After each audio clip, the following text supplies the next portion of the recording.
Love, crazy ate the great nerdcore rap guy. Got into a dual fate and I just pulled a trap card. Third-rate rappers with a fourth-rate catalog. Destined for the shadow realm, y'all should never act hard. Flow is so insidious that I need an apprentice type. Master with the force, peep the context in my sentence right. Phantom like the Sithis, just don't ask me what my pen is like. They know that I'm the menace, who you kidding? Bitch, I'm Dennis Knight. Sweet to drive, hide-headed, rhymes are surely cold. Tested, you can never twist my metal like the jury goes. So I ain't never mad when I push it to the max. I got Chris riding with me, bout to turn this bitch to Fury Road. Since animated, I'm the one the crew congratulated. When this will provide protective cover like it's laminated. Damn, I made this 16 like a guillotine. It's fascinating. If you think that you're ahead, you get decapitated. All that aside, I ain't merely here to rap words. I'm here to tell you who representing for the black nerds. And to remind you, neither one of these are bad words. Biggest living mirrors, they just choose to see it backwards. Who be the leaders of discussion when a topic trends? Dissections got the culture under microscopic lens. Who got the type that you can miss it from the start and make you feel like an expert on the subject by the time it ends? Check the stat, Louis, viewership is mad nice. All these other shows don't seem to cut it, that's a bad slice. Off the books with unscripted drills you can't write. No vampires, but these interviews on Anne Rice.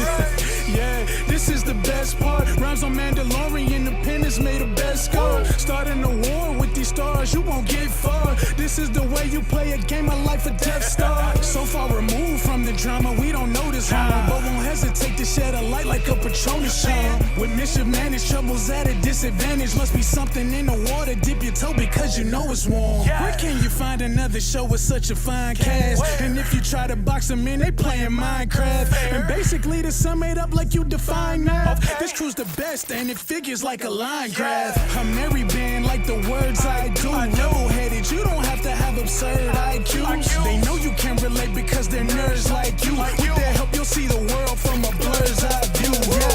Yeah. You are now tuned in to Blur's Eye View. And without further ado, we out. Yeah.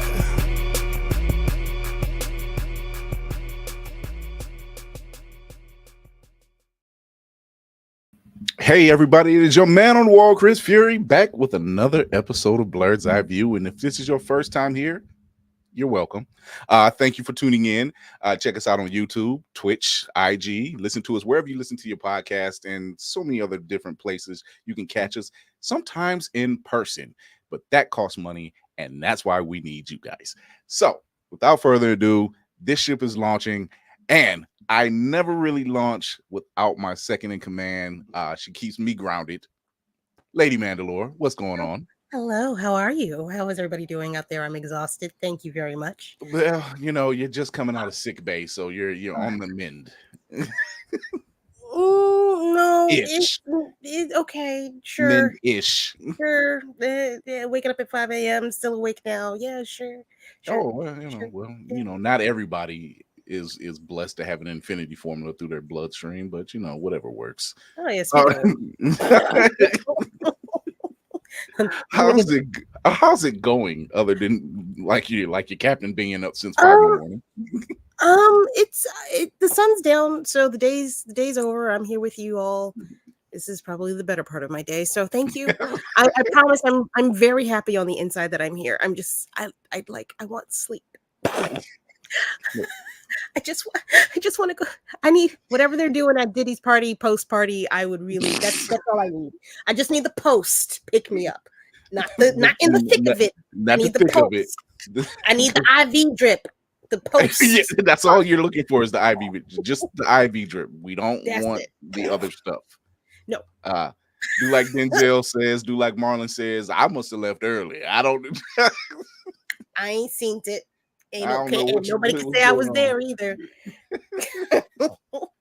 Yo, 1,000 bottles of baby oil and lubricant cannot be wrong. If you know, you definitely how much a man really loves you by how much baby oil to lube ratio there is in the house.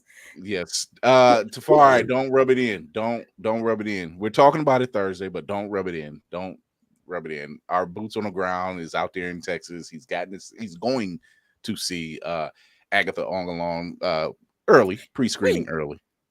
Is he there now? He should be. It should be. Yeah. I hope the film snaps. But yeah, we will be, for those who already know, we will be talking about Agatha all along the first 2 episodes this Thursday. So be sure to watch that on Wednesday. Because you know how the internet does. The internet just be interneting. Up next, our very own Tony Chopper of the crew. She hates it, but it's every time she says something, it seems to fit the bill. I don't know. Our very own Shelley's in the building. Hi. I don't. I'm with you, baby. I don't get it either, but it's a thing. It's a thing. Smiling. Just let it shower over you. Yes, not like at a Diddy party, mind you. Oh, now she froze. Oh, now she muted. Wait, how come there ain't no sound coming out your face? Nope. Lips is moving. It ain't no sound. No sound. What's going on, Trey? It's a Diddy NDA. So for the record, this is going to be the running joke for the whole episode. I'm just saying. Yeah, hers. You were itching to look at that. She's alive, people. Glitter. Oh my goodness. Also a Diddy thing. All right, I'm done. Can y'all hear me now? Yes. Oh, that's crazy work. I came in here and I said, yo, I'm wet as fuck, but I'm sorry. I didn't mean it that way. I'm kind of glad you didn't hear it and it didn't.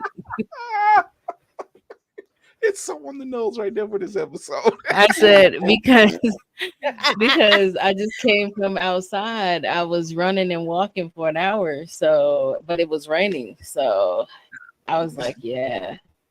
Oops. You know, how you guys? How y'all doing? Better than most record moguls at this point, apparently. Man, I would hope so. Hey. I would under. Just like I don't know which is the bigger shock, that it was that much baby oil and lubricant, or that many people that's in the record industry are sweating bullets right now. I'm expecting this. I hope they get every single one of them. I swear to God, it's like Nino Brown in New Jack City. I'm not weeping for nobody on that side of the team. I'm not gonna lie. No, because the Epstein people got lucky. Yeah. Well, there were many people on that list, and even the thing that they started, people act like they forget that some heavy names was on that paper.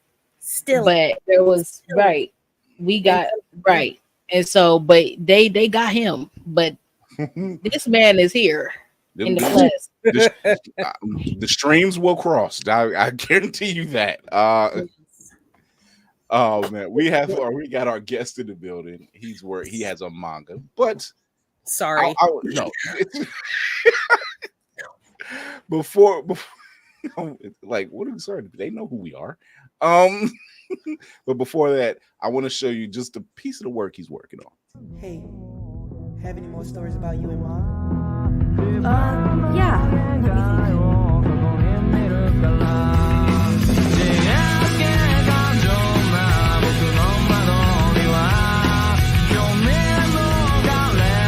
We can end this here. Just come peacefully.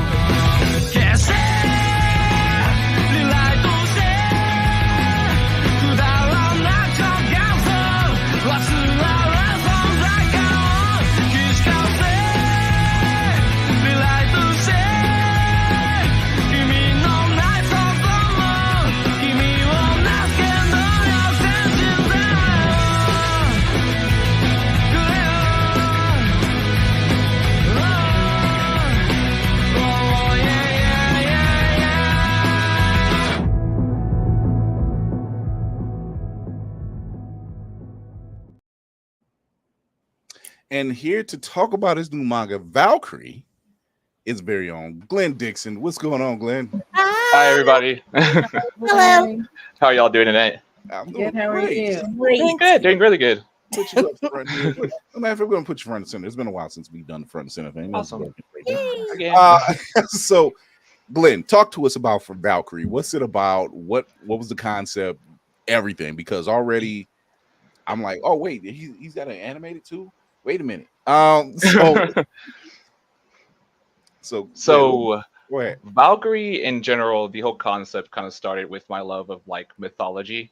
I love all mythology. When growing up, I used to watch a lot of like Greek movies, like what was the movie called? One of my favorite one, Troy. Troy was my favorite one. I used to watch that religiously.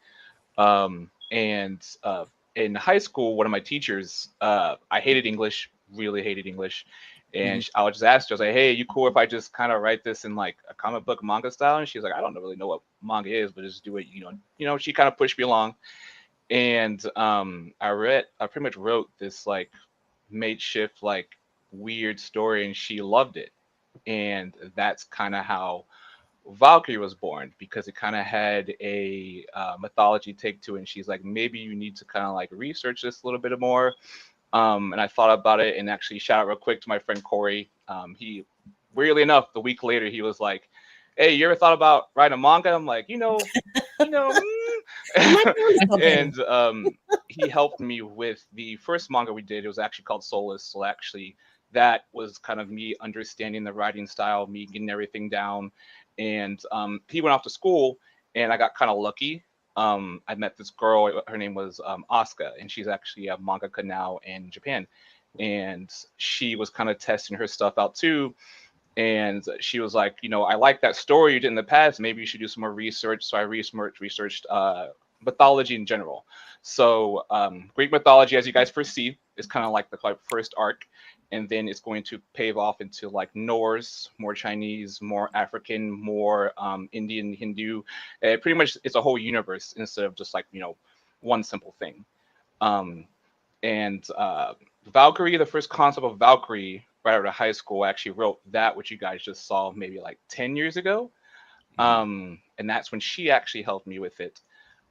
Since then, I fleshed out the universe, came up with the arcs. I actually wanted to have like a full-fledged plan instead of just kind of like releasing it, just kind of like randomly. And pretty much since then, that's what you guys kind of see. The very beginning of Valkyrie is the first chapter, which you guys saw there were two of the mainstay characters, which was Athena and Gaia. The first chapter kind of explains the whole gist of the story. That's why I kind of usually hesitant when people kind of ask me about it to kind of like, over explain it, because the whole story is generally like explained in the very first chapter. Right after that, it picks right up kind of like in the past a little bit, where Athena is looking for Gaia and someone else she talks about. But that's a kind of like a small kind of synopsis of that. So you said your mother. You said it was your mother who said, go ahead and do whatever, right?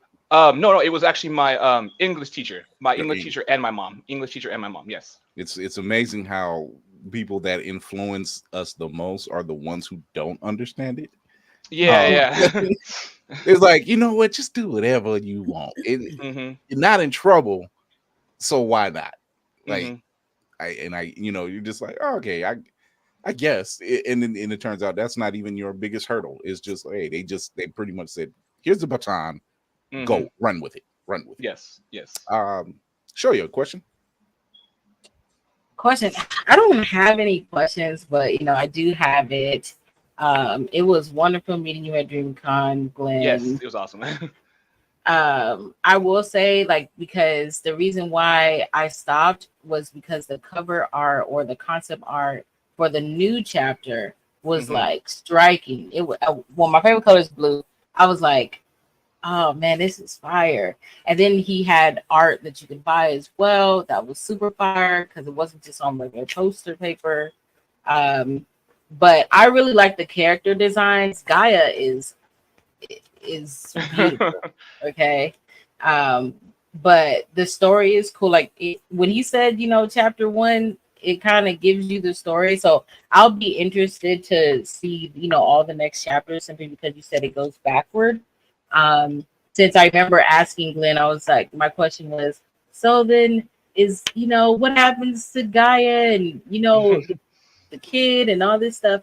And he was like, well, you know, you're gonna have to see.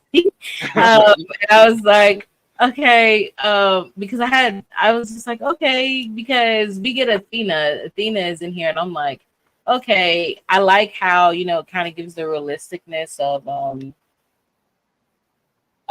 you know, how the gods were not just these amazing people, because that's kind of what you see in here, that, you know, they were absolutely on some bull crap. And it's like, yeah, Tell us how you really feel, Shoyo. no, because I read a lot of mythological based books. Like, actually right now, like in my Discord, we've been reading a series. It's a romance series, but it's about actual relationships in Greek mythology, but they're covered in a very different way.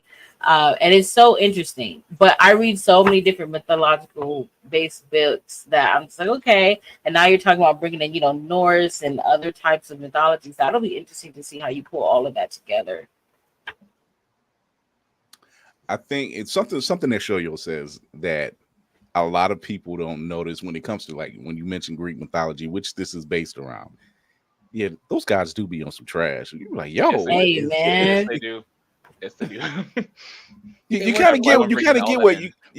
of get what Perseus is talking about when he's like, I don't want to be one of you. Don't Right. you get it? They're worse than Goku as a dad.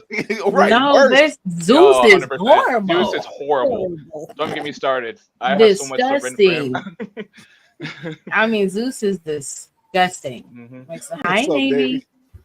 I hate technology. That's all I gotta say. I would give my computer to a homeless man if I could. Lord knows I would do that, because I'm done. Not the computer setup. You know, I've been trying since 7:55 to get on my computer to join you beautiful people. That is crazy work. It's a little janky this evening. A little janky. From what I understand, you got the northern lights up in my area, and apparently another eclipse. I don't know. Oh, I'm sorry. It's a big ass moon and a solar eclipse tonight. So yeah. You know, we always got them sirens, courtesy of Lady Manga. We always feel at home. Right. Lord. So, Lady M, do you have any questions? Well, yes, thank you, Chris. Yeah. Firstly, I apologize. I have not been able to get a hold of your book, so I don't know too much, if anything, about it. But I'm interested in how you are handling the mythology for each different culture. Are you planning on blending them into one another, like have it pick up where another one leaves off, or is it all like individual stories? I plan on making it one big boiling pot. One of the things I feel like a lot of mythologies do, they kind of hint at each other once in a blue moon, but they're like, oh, they're over there, and like blah, blah, blah. That's kind of like what they do when you kind of read of a lot of stuff.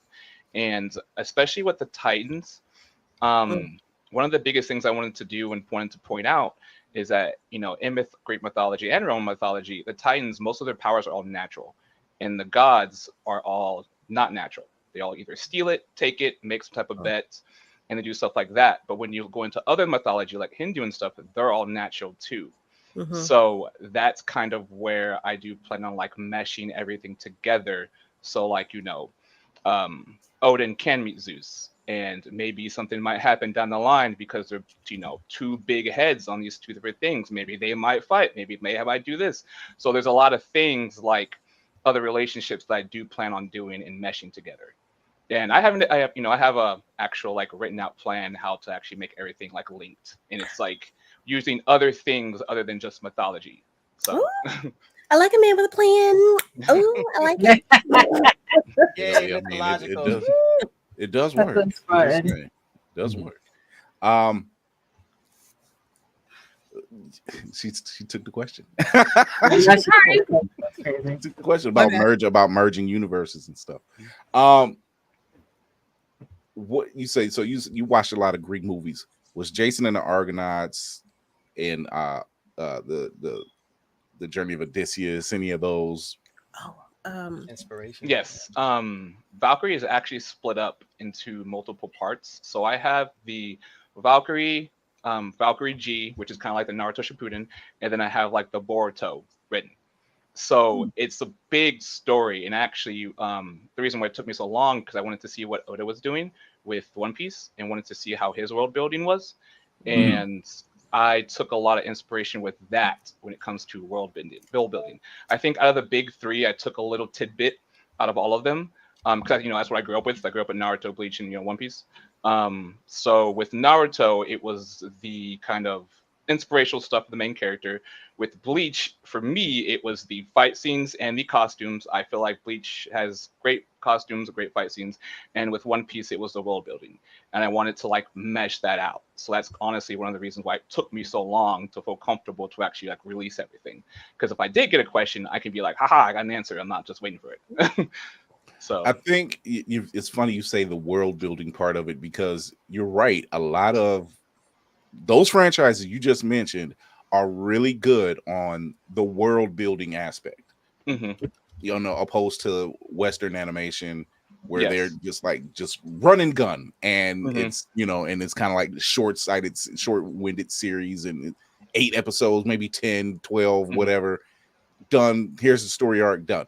And when those Bleach, One Piece, Naruto, when you mention all of these that have these very long runs and there is a world being built, and I'm glad you mentioned it, because I literally seen a video earlier today where it was a convention and people they were going to a One Piece photo shoot, and I didn't realize, I'm like, you know what, they really built a huge world, and it's not just them, it's Bleach built this huge world.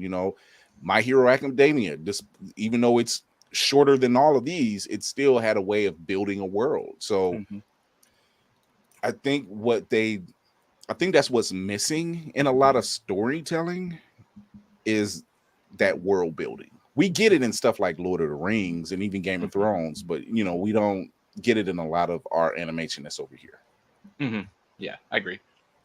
So Navy, question?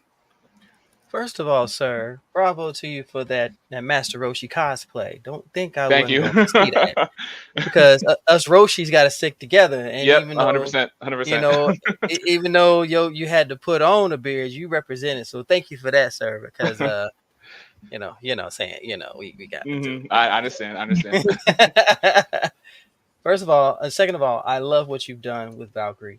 I love the artwork. I love the style.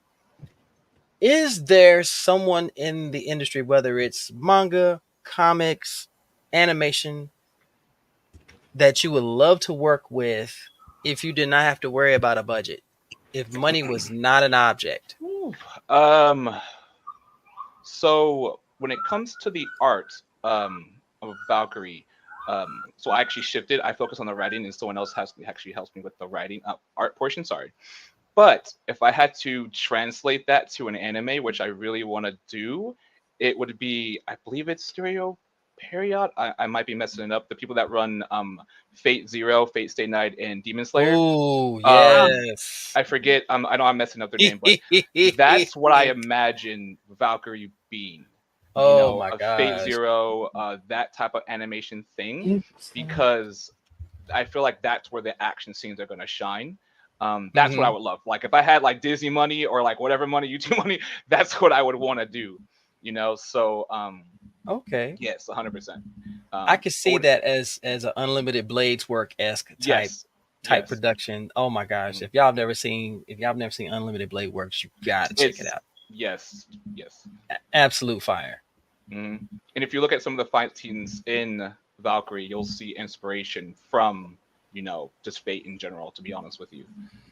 Even that little like tidbit you guys played before, that's like I can imagine the jump scenes, the lightning, the her landing down and protecting the soldier, all of that stuff. I just think I can see that like right now. That excitement that you're exuding is, I love it. I love it from creators. If you bring together a team and you make it work and it's something magical, people see it and they will gravitate to it. So Yeah, absolutely. I'm beyond sold on this. What I really appreciate is seeing more of us telling more of these stories. From whether it's from our point of view, whether it's seeing more of us in those stories, like Drolta in Castlevania, just seeing these type of things happen. Shout out to Creative Theory World, for all that man puts in work. Good Lord. WERK. But once again, it's highlighting us. It's telling stories from a different point of view. It's telling different stories, period. And we don't really get a lot of it. And I'm glad that we're in a space that we get to talk to people like you that are at conventions, and they're just trying to get their work seen and read and supported and just seen. Because how many times can we say, yo, did you read anything from Godhood? Did you read anything from Wingless? Did you read anything from Midnight Comics? Did you read anything from these people and realize like, yeah, it's actually better than most mainstream stuff, at least by today's standards, definitely by today's standards, and constantly having to fight and say, hey, why don't you do something with this character? Well, no, they said, well, we'll just create our own character. And we'll tell that story how we feel the best we can tell it. Thank you. So, thank you for that. So, what are your plans for Valkyrie? Like, are there any other plans outside of the Valkyrie universe? Yes, actually. Valkyrie in general isn't my only thing that I'm personally writing. A lot of people ask me like, "Oh, the main character, is it kind of like based off of you?" And it's like, no, not really. The main character is like like kind of a lot of people I've kind of known a lot around my life, kind of mixed into one human being. A little bit of myself is in there, but like not a lot.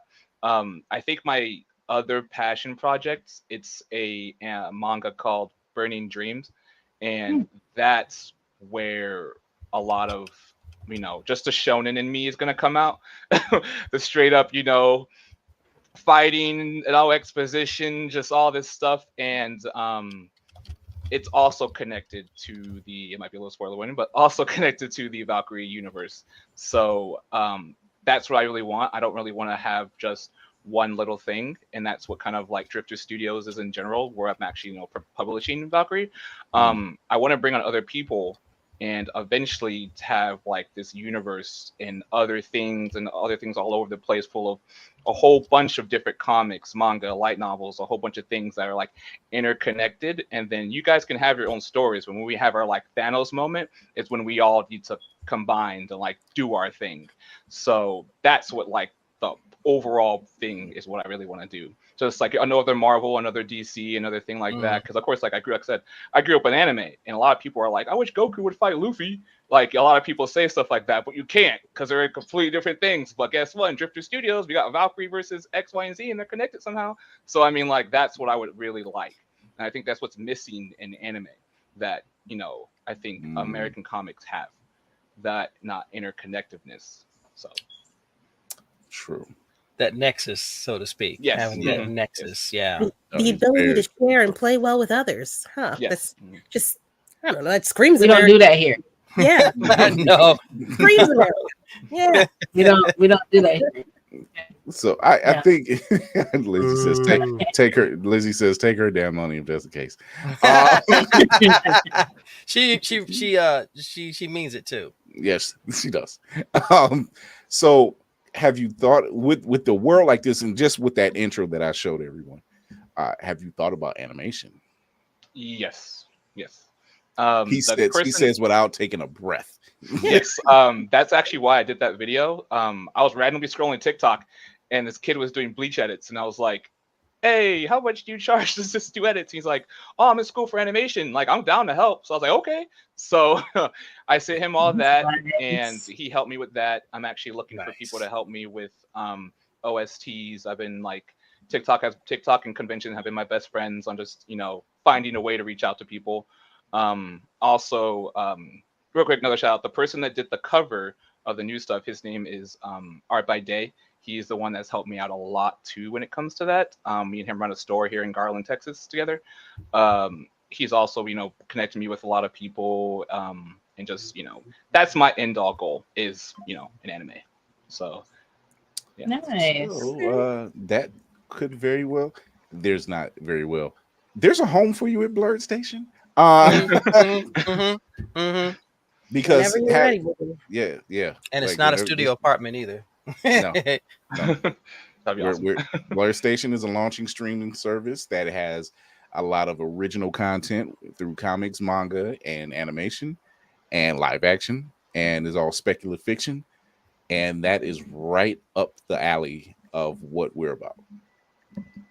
So, when people have, and rightfully so, when people seen Drolta in that last season of Castlevania and her working with the Orisha and everything, look, yes, there was a resounding roar, and yes, there was even a louder roar when she fought vampires on her own, and so and still came out alive. So yes, and yes, the hair texture, yes, the skin tone, all of that matters. Yes. So when we see those types of things being, represented, we want more. It's cool to have the Caps and the Captain Americas and the Iron Man. That's all cool. That's great. That's what we grew up on. At the same time, it'd be nice to see us. Be nice to see us. That's why everybody lost their collective minds in X-Men 97 when Cyclops said, "Show them the forecast." And here's your goddess. So when you see those type of things, and when you have these type of projects that don't get to see a light of day or don't get to be talked about, we want to push them to the forefront. We want to help them be seen and talk about it and have fun with it. And that's really what it ends up coming down to, is like having fun with that kind of project, because you can, there's no limits. Granted, we love the mainstream stuff, but there's walls because there's somebody else's creations, and so there's only so far you can go. But when it's yours and you're independent and you're doing your thing, yes, there's blood, sweat, and tears that go into everything. However, nobody can tell you what to do with the character. Nobody can tell you what to do with their storyline. Nobody can say, nope, you can't do that because they're over here doing this. It's there's none of that. Unless you do that whole thing where like, no, you can't use him just yet because they're over here right now. But you can't use them. You can use them. So I mean, people are screaming Disney like a curse word now, I suppose. So I guess that's well into it. I mean, it's a good and a bad thing with that. One end we get the Scarlet Witch. The other end we're just like, you could have done better with Secret Invasion. So that's crazy. I'm sitting here thinking about Disney. Y'all talking about Marvel, which is under Disney, right? Right. But once again, Disney. There we go. But once again, even in Disney, you did get some representation in certain corners of the world. We just don't get it enough. It's great when you see the Polynesian people being represented. It's great when you see Princess Tiana being represented. It's great when you see Princess Jasmine represented, because those are different nationalities. That's what we want. We just need to see them more represented. We need a solid base. There's nothing like seeing a video of D23 that just recently passed, and Anika Nani Rose, who was the voice of Princess Tiana, and the applause that her and Ming Na Wei got just alone from the crowd. They're just like, no, you don't understand. You are the prototype in this universe, and you need to be celebrated. You need to be seen, to the point she couldn't even get the speech out. It says something when you see Queen Angela Bassett, and that's how she's represented. Yes. She's the queen. She was like, no, you don't understand. Like it's a broad base of being represented in all these different worlds that we don't get enough of. So yes. It's like people, a lot of us grew up with Disney, And while we appreciate everything that Disney provided, we still didn't see enough of us. And we still had that faith that we would see more of us. And when we finally started seeing more of us, you had those people who were so used to not seeing us up in an uproar because they see us and not more of them. But people are getting tired of the same old piece of paper. They want color. They want a full blown picture. They want a portrait. So you see Princess and the Frog, and you see Mulan, and you see Moana, and all of these indigenous and melanated characters coming out, and children are vibing more with these characters than adults. And the kids are like, wow, she looks like my friend, he looks like my cousin. And adults are starting to just stop and realize, wow, our time has moved on. It's time for this generation to represent. So I'm appreciating it, but like Chris said, we need more of that. We need to see more of that. You just can't drop a Mufasa and expect us to be happy. That don't count. It counts, but it don't count. Yeah, it counts, but it don't count. Understand what I said? You can't expect to drop something on us and make it all and think that's enough. Because remember when the Lion King came out? Oh, we were so happy about Princess and the Frog. We were so happy about Lion King. We were so happy about XYZ. Go down the list. But like you said, they throw us a bone when it's like, look, the natives are getting restless.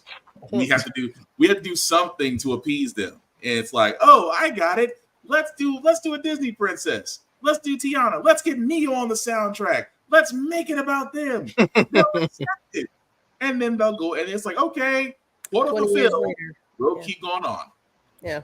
See what I'm saying? Mm-hmm. Question? Anybody? Anyone? Are your characters going to have more human interactions with the gods? Like, is it balanced that way? Yes, it's balanced. Okay. Yeah. So that's all I can say is yes, it's balanced. Because that goes into like the lore of stuff. So yes, it's balanced. Okay. Very balanced. Very balanced. Okay. Are you ever gonna make it in color? Do you think? What was that? Sorry. Oh, in color? Yeah.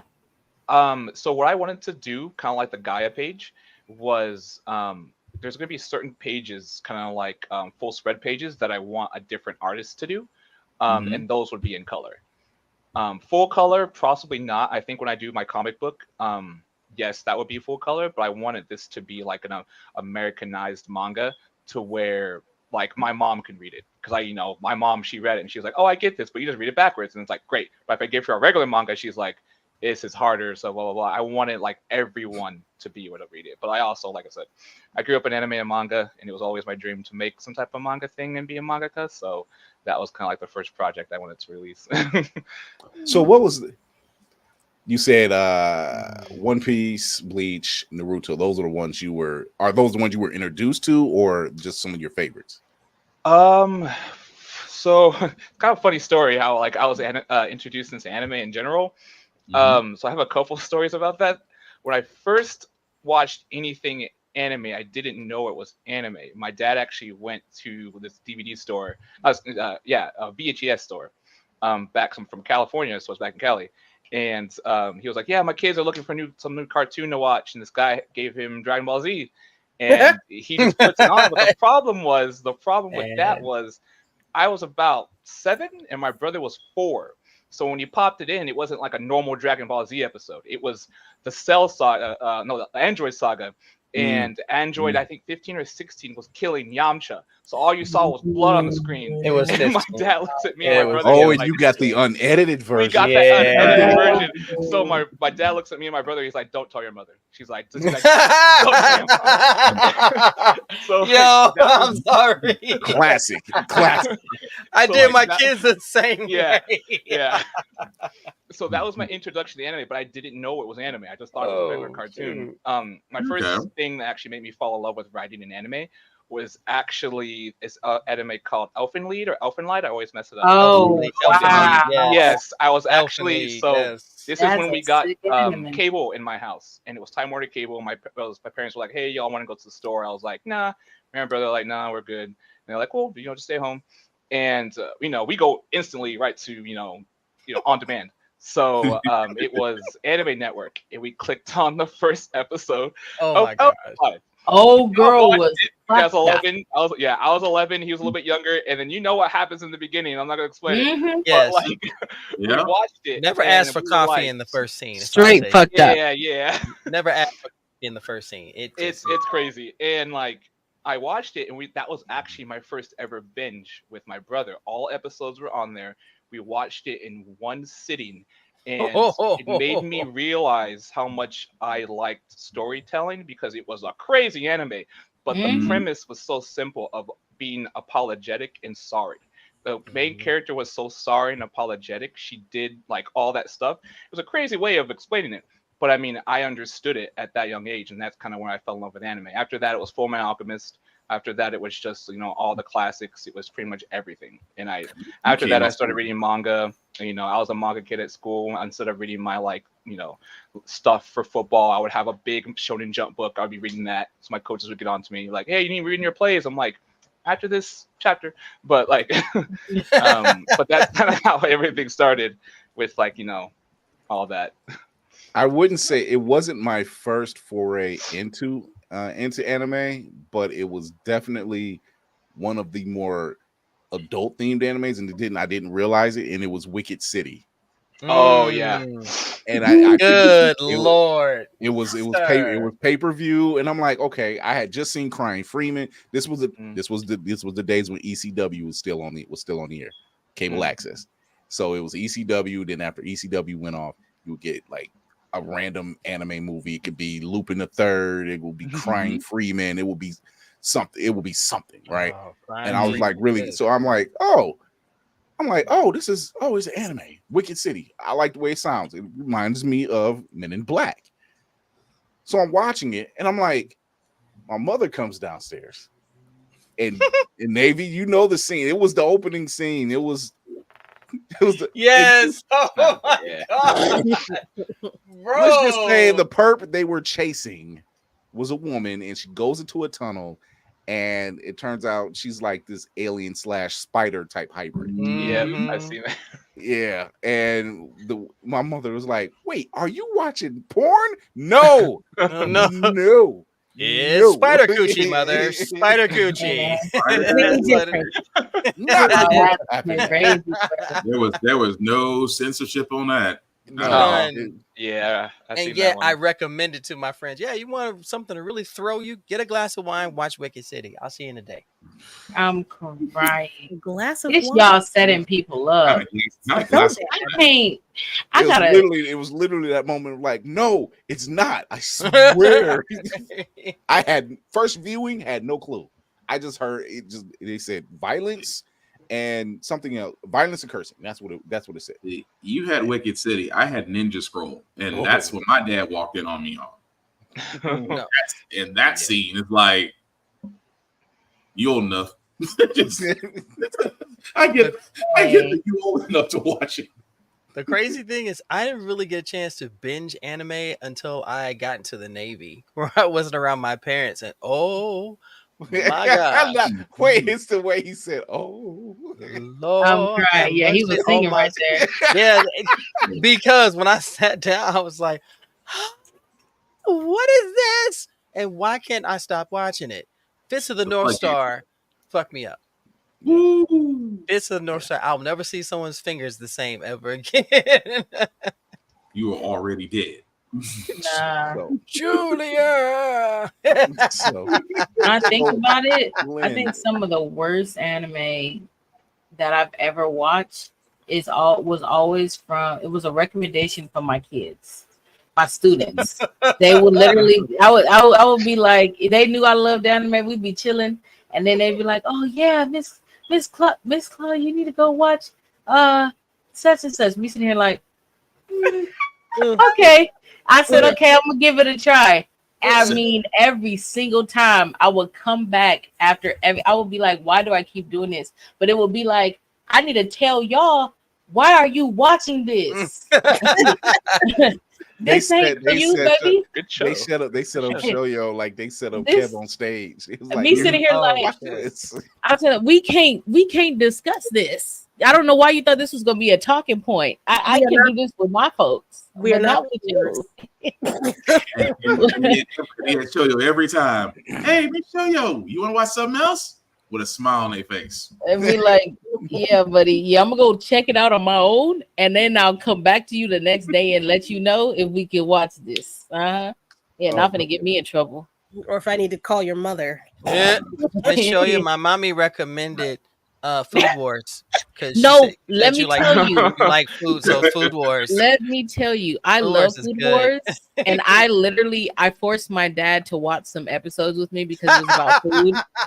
And my dad was like looking at me like, can you imagine? Because he's a tracker, so I also made him watch a track anime called Run with the Wind. Really good. Yes.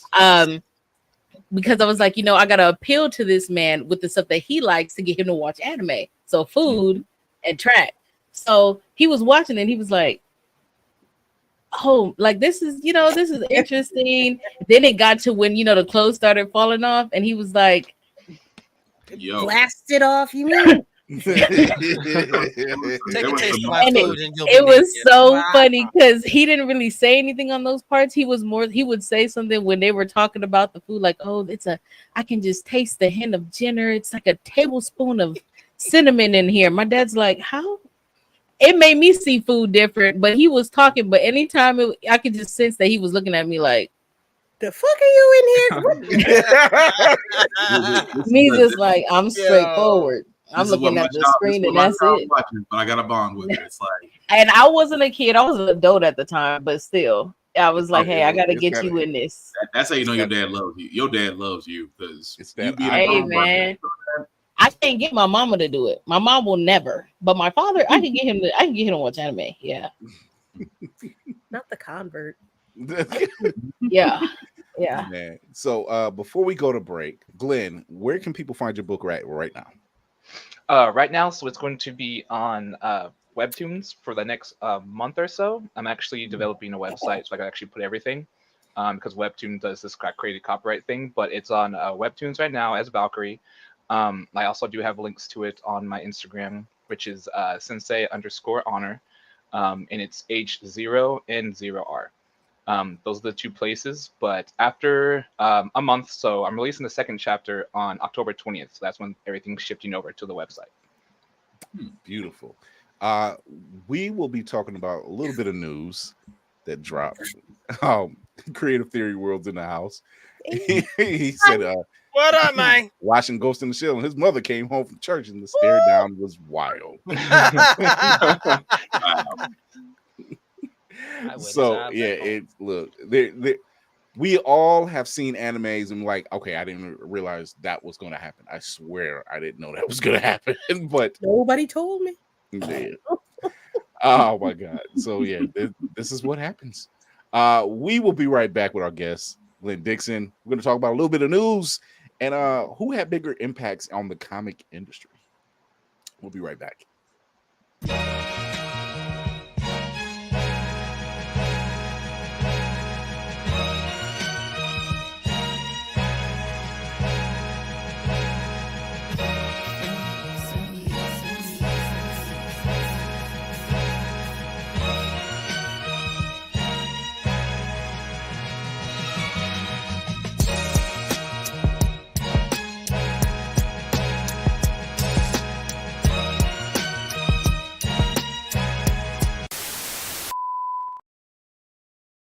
I'm Tony Weaver Jr., author of Weirdo and player of Magic the Gathering, and you are watching Bird's Eye View.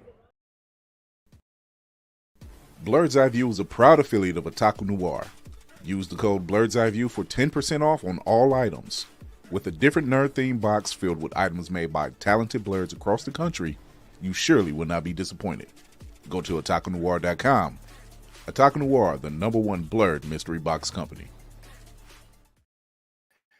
And speaking of Otaku Noir, you can get their spooky box, limited edition, very limited boxes. You can go to otakunoir.com, go to Blerd's Eye View, get 10% off that box item.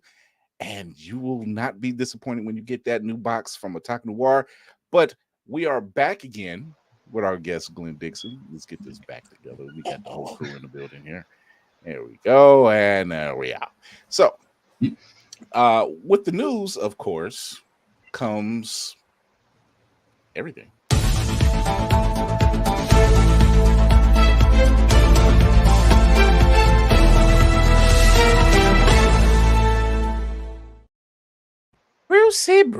Brucey. Batman gets his own star on the Walk of Fame. Isn't that something? It's about freaking time. Are you dead ass? Yeah. About freaking time. Yeah, Like the character or the actor? Character. No, The character.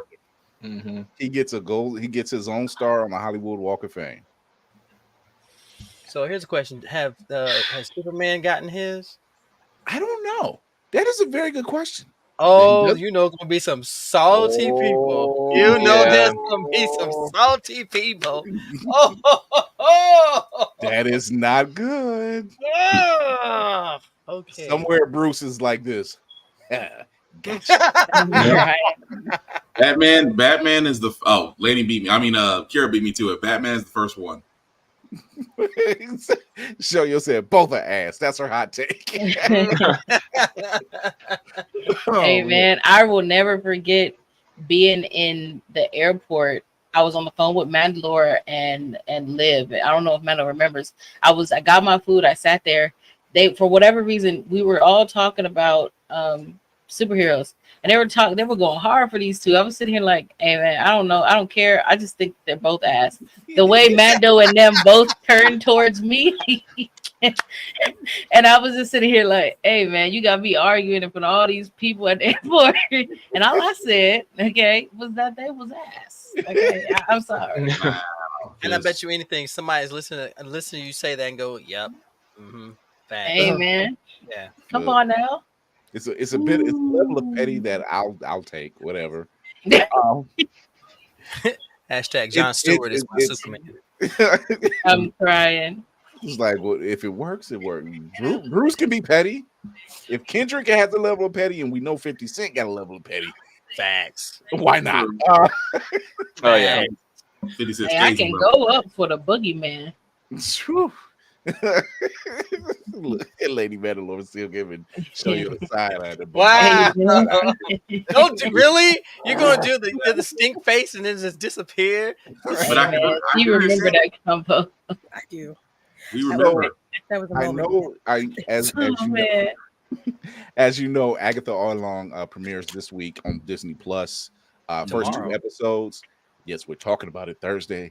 But there has been a lot of talk about Scarlet Witch. Now, she recently had her solo series in Marvel. What was it, last year? I think it was last year. And I don't know if it's because of Agatha, but there has been a lot of talk about Elizabeth Olsen coming back. She wants to come back as long as the character is written well. Fans want her to come back. Like, you can't do a Disney Plus series about her husband and still not have her floating around somewhere. Pretty much. And then you're getting ready to have Wonder Man come out, and that's a whole nother story. So Fire. It makes me wonder, are they actually working on something behind the scenes? Because we're all comic book heads in some form, or pop culture nerds, Or fanaticism. You know, if there's not a body, they ain't dead. Pretty much. My man. That's the rule. That is the rule. All we've seen was the Wundagore Mountain crash and a flash of red light. That's all we've seen. And if you listen to last week's show or watch last week's show, we had the discussion of the script that never seen the light of day of what Multiverse of Madness was supposed to be. And it makes you even wonder, like, yo, yeah, y'all need to get back in the writing room and figure this out. Is plain and simple. But I think I would like to think that there's a resurgence. I would like to think. It's funny because Lady Mando was like, she's eating behind the banner of her name. Oh my God. I would like to think that there is some talk of her coming around. You know, she's well liked. She's well liked. You know, Elizabeth Olsen is well liked. And the only thing I didn't like is like, wait, what happened to your accent? Wanda, what happened? That Slovakian accent went away. It fell away like the tears from She my said, brother. I spent too much time with all you other motherfuckers in the U.S.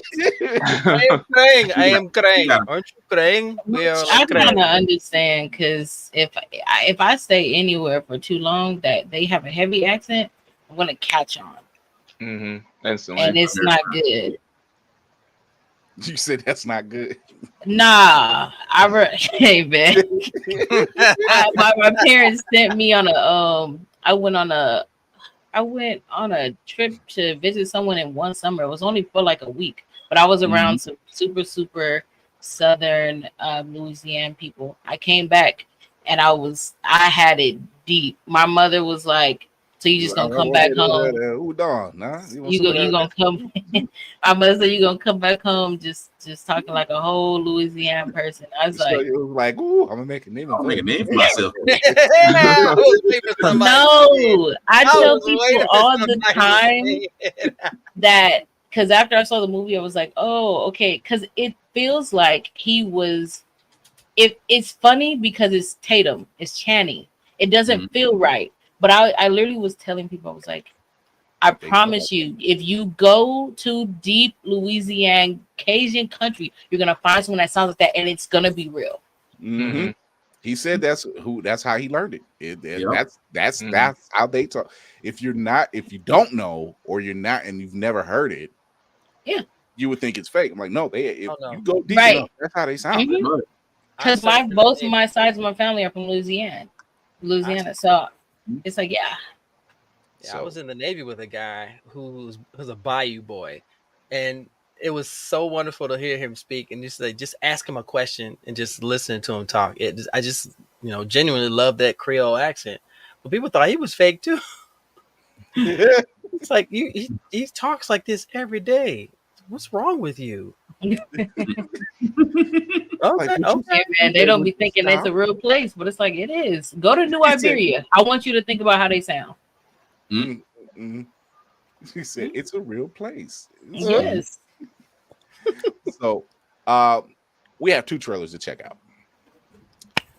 One of them is Transformers 1, and it drops this Thursday. There she go. And here it is. We're going to check it out right now. And here we go. It's Optimus Prime. The filthy red and blue bot? Yeah. Gives off a corroded metallic stench. Okay, corroded, that is too far. Okay. When 2 worlds survive, they get hard to survive. Transforming box in the sky. You have the power to make your world better.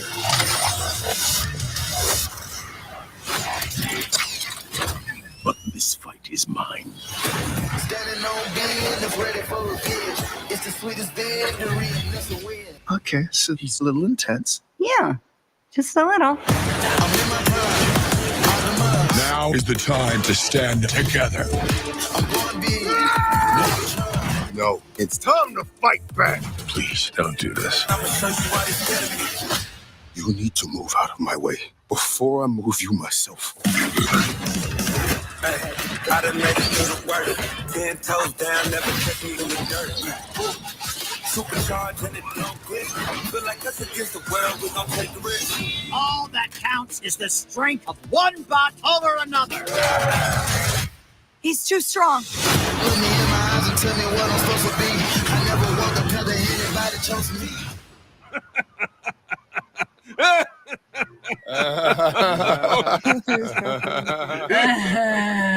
Until next time.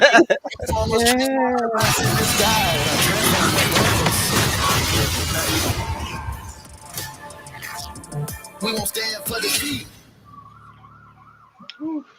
So based off of that alone, I mean, I was already on board. Right. Yeah, I'm pre-ordering my dinner at the theater already. So yeah, it's a wrap. Yeah, but based off just those action scenes alone, I say, yeah, Optimus is him. I don't know what else to tell you. Yeah, you won't be disappointed. So no, it looks like a really good movie. I'm really excited for it. Yeah, I love that they decided to create an origin story, since we have never gotten one. We have no idea why they were at each other's throats or anything, and that just speaks to the storyteller in me, because we all grew up with the Transformers movie. Oh my gosh, those scenes still resonate with me. But to see this, Optimus always had hands. Yeah. Oh yeah. Always had hands. Oh yeah, he always did. He got the touch.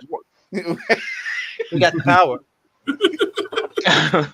They basically did to the last trailer to say we gonna show you the fight stuff, because in every other trailer it's been funny stuff in my opinion. They said the final trailer it's just gonna be hands, because I didn't see nothing funny.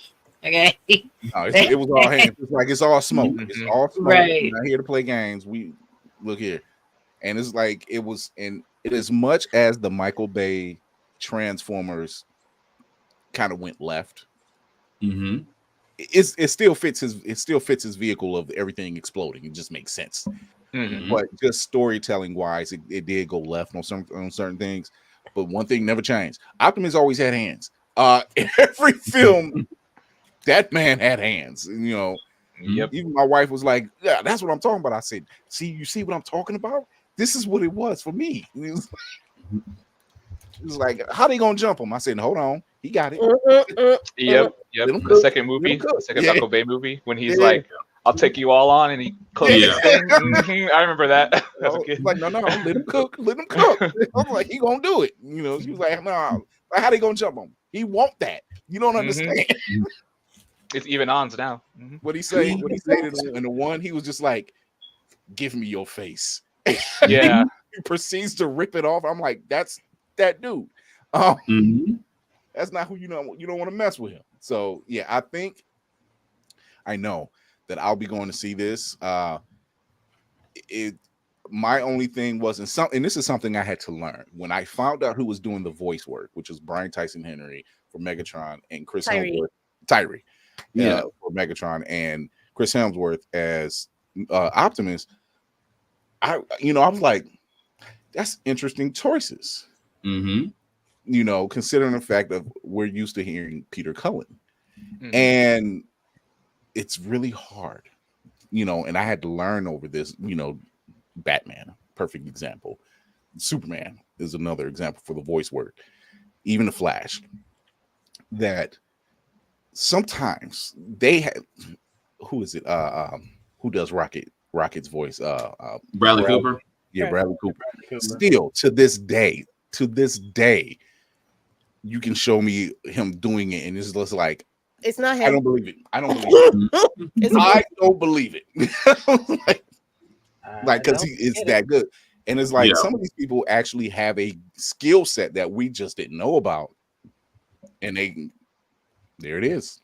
It just works. So yeah. Rise of the Beast had a different vibe. It was like, we're gonna go original. We're gonna go original, but with a little bit of this. And I'm like, okay, I'll take it because it's Transformers. You know, and that's what they were banking on. Transformers. That's the selling point, right? It's Transformers, Mom. Yeah. You know, it's just like this question. And I wanted to save that question, but for another show. But it's just like, in who's all the Star Wars fanatics between me and Mando? It's just me and Mando, really. Yeah. I'm not Star Wars. So, we take Star Wars. We'll take Star Wars, good or bad, because we've seen the bad, we've seen the good, we've seen the spectacular. End of the day, it's still Star Wars. And it does give me stroke face, though. There's some shit. Look, as much as I love the storytelling of the prequels, the visuals, as far as the CGI, are not good. They don't hold up well. And that stroke face that Lady M gives I'm like, ooh, that doesn't look good. But the storytelling, immaculate. It was there, right? You know, so when I see stuff like, you know, The Acolyte, which I probably can say for the most part, it was never the acting. No. It was never the choices for the people who's playing whomever. It was a slow burn that for the amount of episodes it had, you should have given a couple more episodes or not have it too slow of a burn. That was the problem, because your story is there, but it was so short. It was so and it was just like, okay, you're starting here, and then you like, oh, bam, and then like, whoopsie, yeah, and it's like, okay, you needed either a better pacing. That's what it is. You need How better. dare you give a Smiley no Ren with no backstory? Yeah. Yeah, for me it was the lightsaber fights. That's the best part that I loved. I can't. Oh yeah. That for me was like, hey, yay. Yay.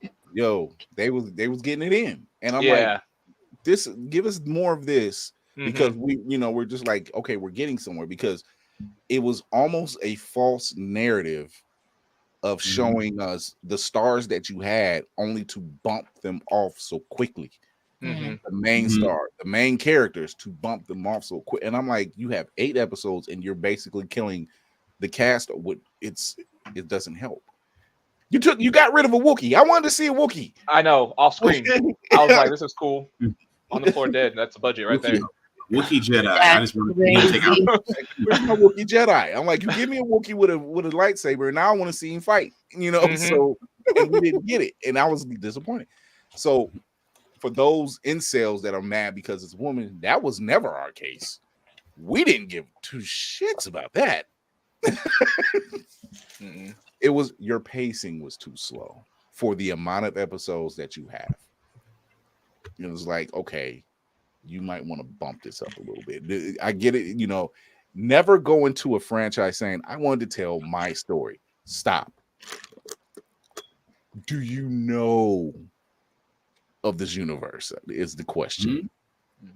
Can you respect it, please? Can you respect the universe? That's the question. Don't just go random and tell anything. If you want to do that, do Rebuild the Galaxy. That's fun. Or make your own goddamn story. It's working out really well for your Snyder friend over there. Yeah. I mean, said, nah, I prefer to ruin this. That's okay. Yeah, see, like, I mean, when I thought about The Mandalorian, it tells a completely different story. You can't tell me shit about that fucking series. Oh my god! You can't tell me nothing about that series. Yeah, it's a completely different story outside of, but within that same universe, and you told it well. So well, you're getting a movie out of it. Thank you. Oh, for real? Give us that. That's all we're asking. But I just said that we're getting a movie out. I'm holding my breath. I'm holding my breath. It's all right. Okay, but that's fair. That's fair. That's fair because, you know, it's like I was like the ex that cheated. I'm not gonna do it again. On the weekends. On the weekend. So it makes you wonder. It makes you really wonder, like, why did they? Some choices, it breaks my heart when I hear directors get into some of these known franchises and say, "Oh, I wanted to tell a story that was my own." You kind of have to there's no kind of, you kind of you need to respect the source material. Yeah, you can't steer left and just tell a story. You know, you can tell a side quest, but you can't just say, okay, we're not gonna introduce Norman Osborn as the Green Goblin. We're gonna introduce Norman Hill. Why are you changing the name? I don't understand. That's like giving Norman Osborn a Jerry curl. We were expecting the waves. Stop. Just say you don't have the money. Just say that. Wow. I mean, it's not What like if y'all they do, wanted to, though? it's not like your first Doctor Doom wasn't the better Doctor Doom because the other Doctor Doom that we got was some integrated hacker, I guess. Mhm. Yeah, really weird face, dude. Yeah. I couldn't help his mask. And then only to turn him into a crash test dummy. Come on, there's problems with this. Look here, you know. Yeah, the Orville is a very great example, and it was a love letter to Star Trek. You're correct, and that Orville is fantastic. And I think we are getting another season. That's the show. Yeah, I think we're getting another season. According to Jay Lee, because we interviewed him at BlurCon. Yeah, I think we're getting another season of the Orville. Yeah, so that's that. Trust me, if you want to show you, I don't know if you've never watched Orville. I have not. Okay, so it's by the creator Seth MacFarlane, who created Family Guy and American Dad, and it gives you, I think that first season, it gives you a little bit of that comedy, but you start seeing, but as most shows do with their first season out, they're finding their legs. But they slowly begin to create, once again, world building and this whole new thing. And it's giving you part Star Trek, and then it's its own thing. Yep. More Babylon 5, actually, but yeah. And you're right. And it's beautiful. It's actually, I think it's that was their fifth season. I think it's 5 seasons. By the time you just get to the 5th season, you're just like, this is really good. I was painting the living room and scrubbing the floor and stopping and just like, yo, this is good. I binge watched it the entire freaking weekend watching this thing, and I'm like, yeah, I need more. So, yeah, it is definitely. Like I said, I have to give old boy, because you would not think the guy from Family Guy would be so passionate about the Orville because he was a Star Trek fan. Yeah. So the fact that he really takes that more passionate than Family Guy, and we've seen Family Guy and all the routes they've taken, that says a lot. Yeah. So there's a lot to be said for something like that, for a show like that. And when you get a lot of properties that are ingrained, you either continue on with the story or you tell something outside of that. Skeleton Crew. I can't wait for that. I can't. You're telling something within this universe, but it's its own story. That is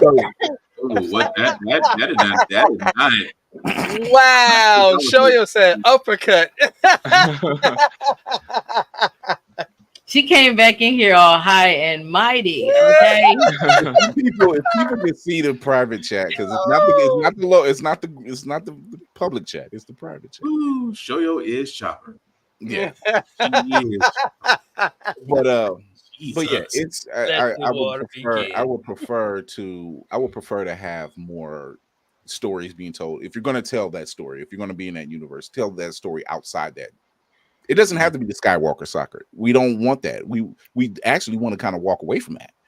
We want these different stories. Let it die. Yeah, we're done with it. We don't have to worry about it. Can center it can circumvent around it. It can do whatever it wants. But tell us another story. Tell us that story about Lando talking to the young lady at the end of the Last Jedi. Yeah. That was weird though. It was the way it was fed. That's the way that line was fed, and considering who it is, we were just like, so are you hitting on her? Not that I could have been your daddy line. It was hard. You kind of have to watch it more than once. You were like, oh no, you're serious about helping her find herself. But because it's Billy D. Williams, we were kind of like, ew. Not ew. Like Lando, we know what you've done with the robot. I don't know what you're doing. As soon as you start speaking here, Barry White playing and shadowy music in the back. Yeah, baby. Never Oh no! So it- Hell no! So I'm not gonna be able to watch that scene right ever again. Yeah. That's all I'm gonna hear is Barry White. It was like, see, music is everything. I play Barry White, it sounds like he's hitting on her. But if he's playing like the Star Wars type music where you're just like, oh no, he's trying to help her find herself. It's music was the different influence. way. Yeah, music is the influence. So but yeah, like I said, I seen Rebuild the Galaxy Monday night. So 4 episodes. Watch it was fun. Here's a question that I have, and I know Chris could probably relate to this, and maybe a few others. You have the space operas, you have Star Wars, you have Star Trek, but there are some that did not get the shine that I would like to see them do. Firefly. They redid. They brought Firefly. Bringing Firefly back would be phenomenal. They did Battlestar Galactica, and I think they did an amazing job with it. But one franchise that did not get the shine, besides Farscape, was Space 1999. Ooh. Space 1999 did not get the shine that it deserved because it was a story that could have just gone in so many different directions. If y'all have never heard of it, while everybody was watching Star Trek, I was watching Space 1999. To me, it was way more relatable, and I enjoyed it more because it seemed more realistic, and yet it was really fantastic. I would like to see them bring that franchise back. Interesting. I can dig that. I would love to see that because the moon breaks away from orbit. I'm sorry, it made me think of Thundar the Barbarian, and it was just like in the year that it's supposed to happen, it's just like, yo, none of that happened, my guy. We've gone 20 years past that now. We're good. But yeah, I think when I see those type of franchises, Star Wars, and I'll always like I'm at my big age now. I can watch Star Trek with a better appreciation for what goes on in it. Because I didn't, as a kid, you couldn't get me to watch it. I was into Star Wars. I still am. Like, that's where my life was at. You know, you can't take me to see Star Wars and then turn around like Star Wars is on TV. And as a kid, I'm like, you just took me to the theater to go see Star Wars. Right. It's on television already? Sorry. Immediately suspect. You do realize, Mother, that you've raised me on Batman. So I'm going to pick apart these honest things. upbringing. I'm just like, are you sure you know what you're talking about? Like my grandmother, no, it's on now. I'm like, where's Luke? So I don't know none of these people. So here's a good question for everyone who is into space operas and stuff. What franchise could you see being a reimagining or perhaps a retelling?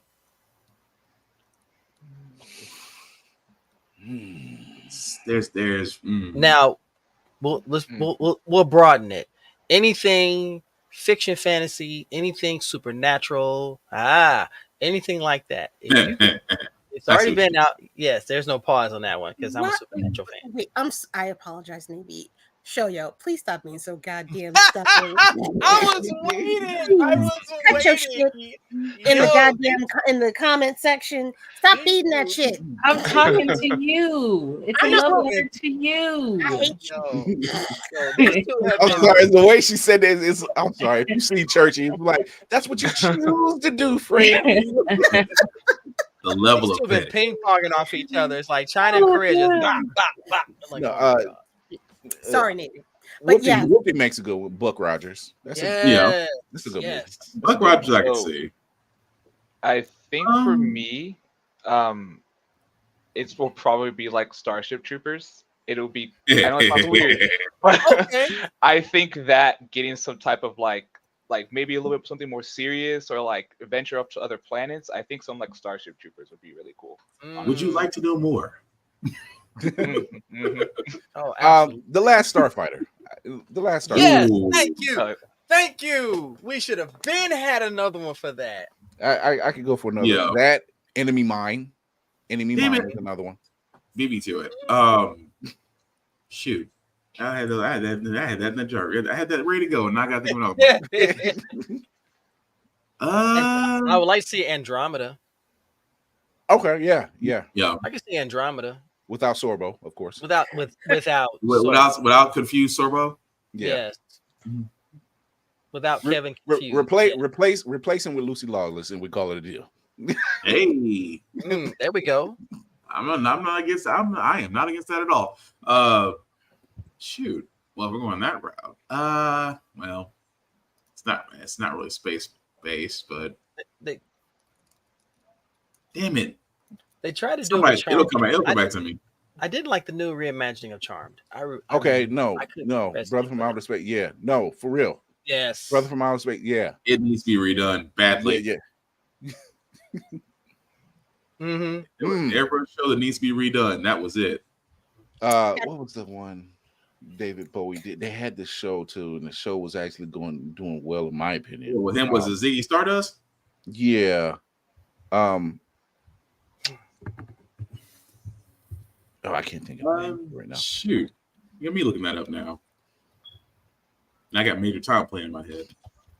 No, not Lucy Liu show, yo. Lucy Lawless. No, I heard you. Oh, but no, now that you say Lucy Liu, don't mind that neither. I'm saying, I'm like, you're replacing Sorbo with two strong female characters, whatever. That would work though. Just say he got killed. Just say he got killed off in a horrendous fire, and move on. No, no, Bama, no, never, ever, never. He said not ever, but ever. Homeboys from outer space can go die in a small garbage fire. I think it did. So that's a real thing for real. That's crazy. Yeah. Brought to you by UPN. The Underpaid Negroes Network. Right. Welcome back, Negroes. What about V? What is it? What about V? Yeah, V would work. V would the last one they did with Marina Bassarin as the queen. Yeah. I think it's due. I think it's due for another one. It's due for at least not even retelling, but an updated version. Like what happened? Oh my god! I would accept it. Earth Girls are easy. Jeff, I don't know. I will accept. Wow! Can you really improve on Jeff Goldblum in his early 20s? Can we really improve on that? In our current, you had a nice little trio there. Jim Carrey, Jeff Goldblum, and Damon Wayans. Yeah, that's social media. Yeah, that would really work. Right. It's like, could you really improve on that? I don't know. There were so many to choose from that I think just did not get the shine that they deserve, and I think it's a trial. They live. Ooh. Put on the glasses. Ooh. As wild as the concept is, you'll never get over the fight scene. Oh, that fight scene. Put on the glasses, Tom. Put on the glasses.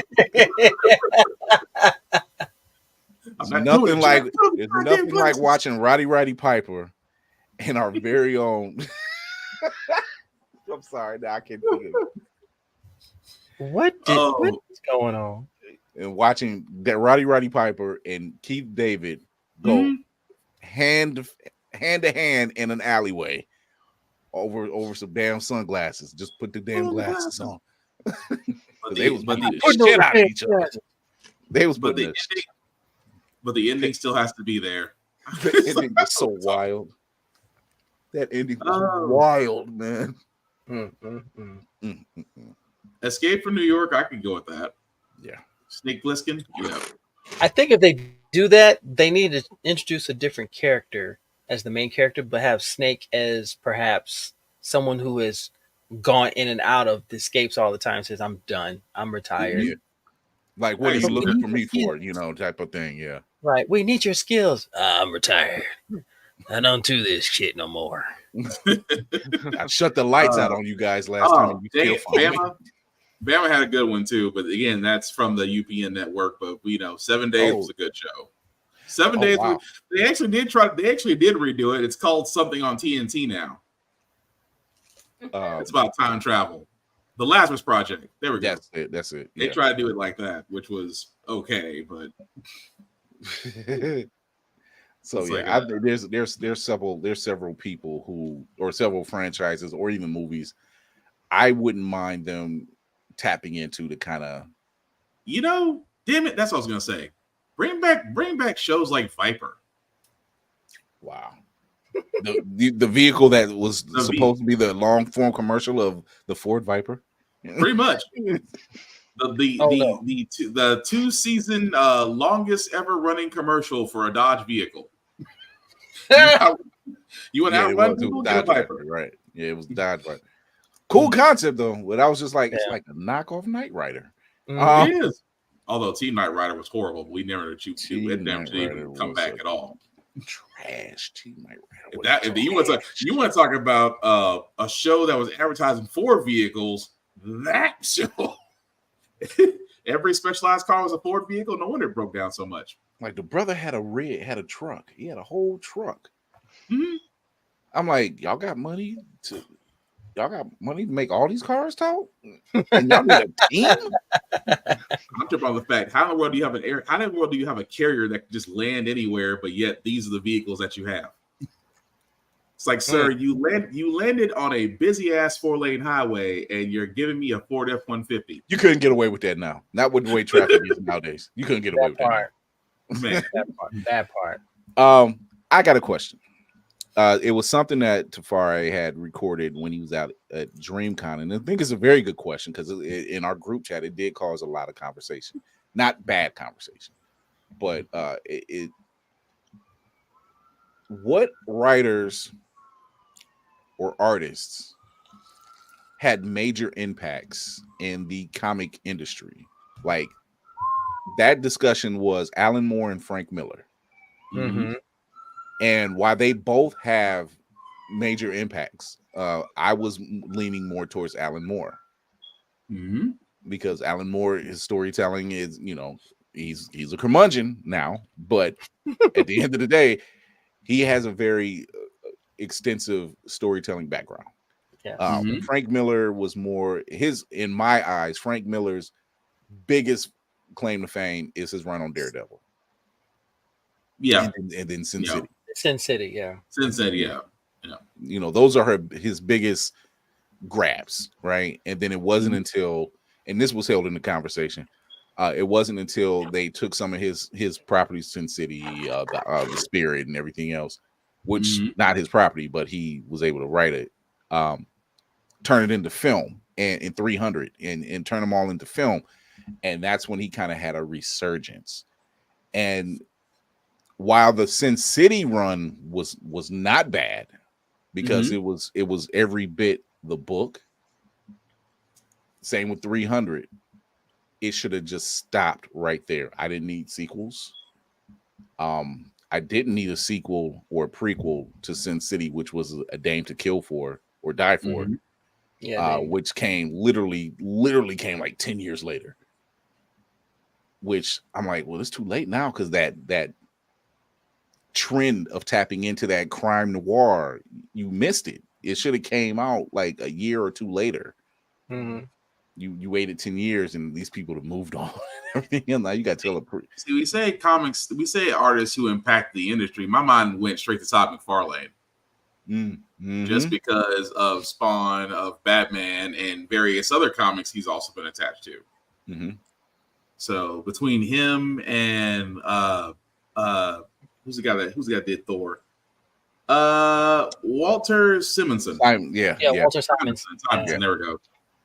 So that was gonna be my two. The guy that basically the only reason why we saw Thor comics is because of him. So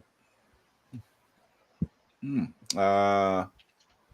got I was gonna say Jim Lee. We think Neil Adams.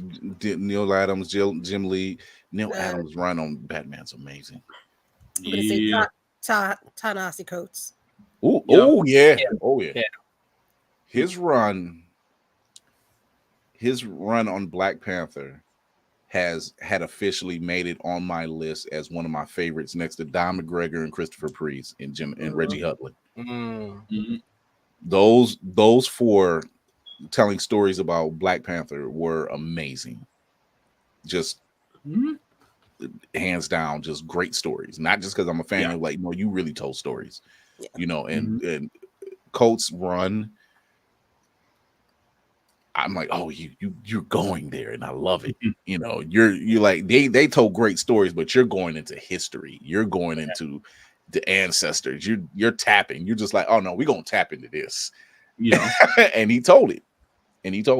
So yeah, those are great moves. Great. His run is amazing. Yeah.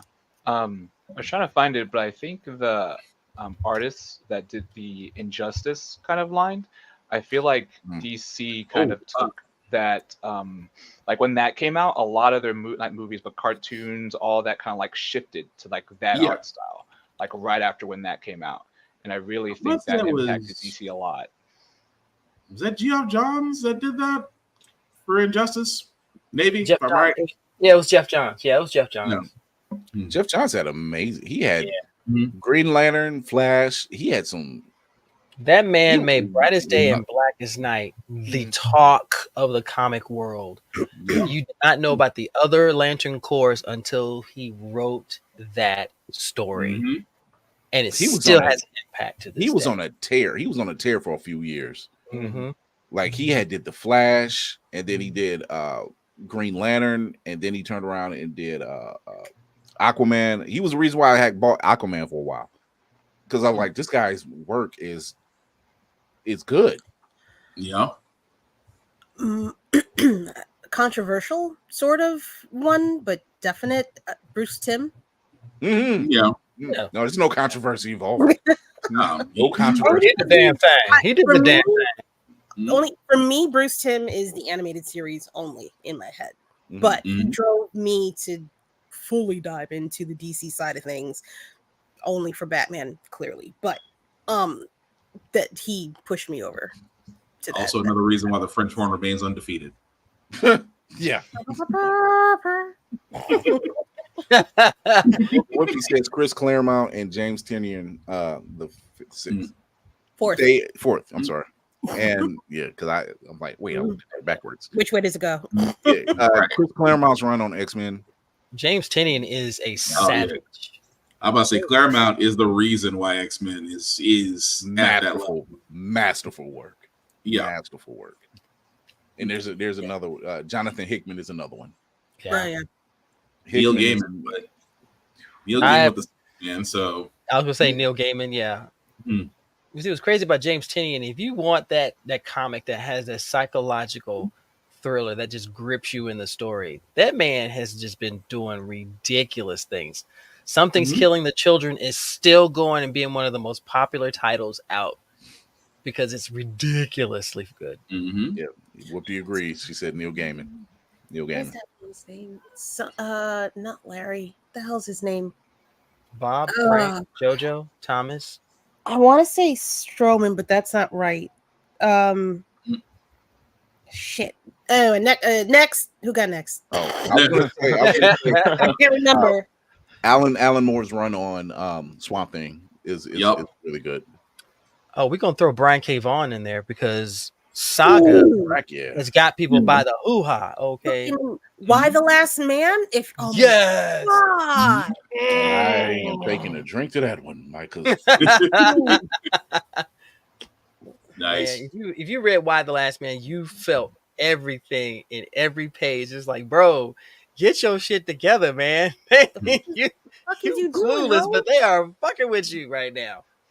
I know I mentioned him already, but Hickman's run on Fantastic Four is the reason why I got Hickman's run on Avengers, Hickman's run on X-Men, because I was like, he got me back into X-Men. Because the minute he was announced, I said, I'm back in. And if you ever get a chance to read Hickman's run on Fantastic Four, please do. That, once again, Glenn mentioned it earlier, world building. Absolute world building. And long form story. he plants those seeds at the beginning. There's literally a 2-page spread of Valeria Richards and her crayon drawing of stuff that has not happened yet. And you're just looking at it like, what does all of this mean? And it plays out his entire run, and it plays out. I'm like, that's how you tell a story. You have a beginning, a middle, and an end. And one of those stories he tells was about Ben Grimm. Ooh. And that shit was heartbreaking. The one about the He was the last, literally the last of the superheroes alive in New York. He outlived everyone. And despite the way it was built, despite him, you know, always dealing with his appearance and having a problem with his appearance and everything else, he was regarded one of the greatest heroes of New York City. Yet he was still alone, because everyone he knew, his own family and every hero he used to fight with alongside, gone. He's the only one left. And he cried happy tears at his death. I'm like, this should not hit that hard.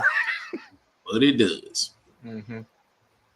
I'll say more recently it'd be Chip Zdarsky, but that's the only reason I got back. I was gonna say Chip Zdarsky.